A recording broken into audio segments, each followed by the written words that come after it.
Hey guys, it's Lockie from Shoes Feet Gear here. I'm one of the podiatrists. Today we're going to do a bit of a talk on returning to run. So whether you've been off running for 5-10 years or you're looking at transitioning from going from a bit of walking to considering doing some running. Big thing we like to stress is that running isn't hard. It's very, very doable. It's very, very achievable. So we thought we'd give you a couple of sort of hints and tips and things to watch out for. Big thing to sort of be aware of transitioning from walking to running, or if you haven't run in a while, is that you are going to place a lot more load and stress on your body. So there's a lot of benefits for it, whether it's activity-wise, increasing your activity levels, whether you've got a bit of a weight loss goal.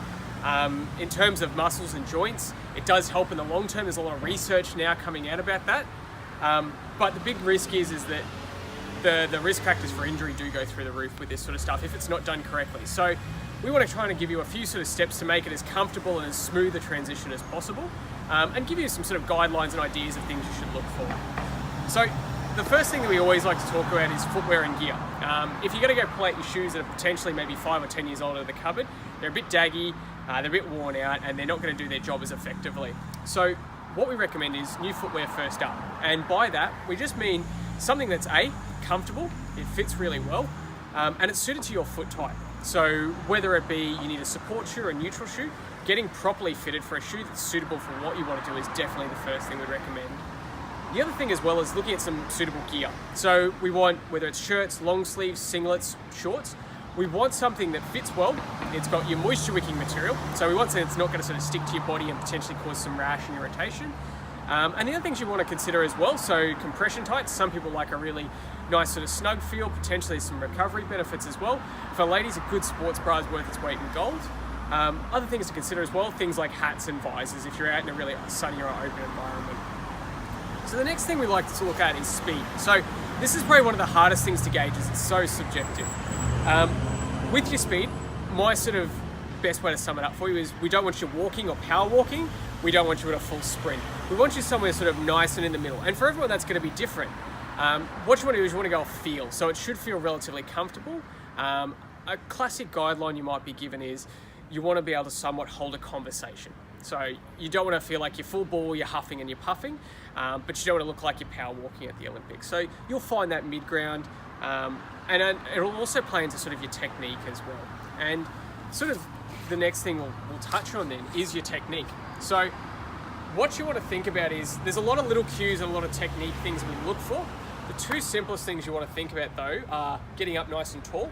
So think like a puppet, you want to be up nice and tall and straight. Really try and engage the trunk and core. The other part we think about is a forward lean. So trying to sort of get over your center of mass or sort of just lean into things a little bit. What we don't want is we don't want you bending at the hips. And that's where if you've got that nice tall posture, getting forward's really, really smooth and efficient and easy.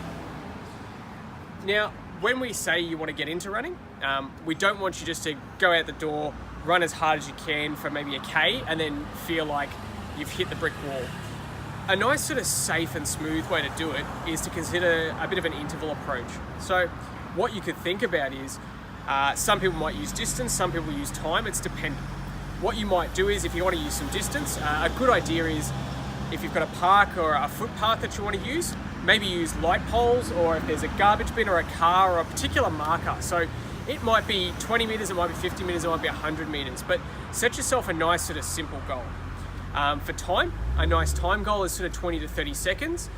If you feel like you can push it, you might go maybe 45 seconds to a minute, but you want something that you're able to keep up consistently for a few repeats.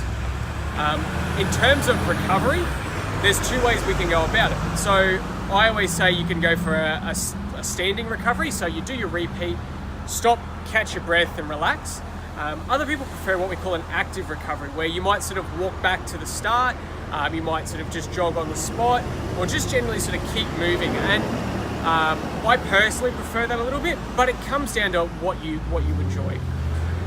The last part we sort of want to look at is sort of that transition from your intervals into running as a whole. So what we tend to think about is you want to be able to start piecing together a few of these little efforts. Big thing we want to stress is you don't want to go out and run every day.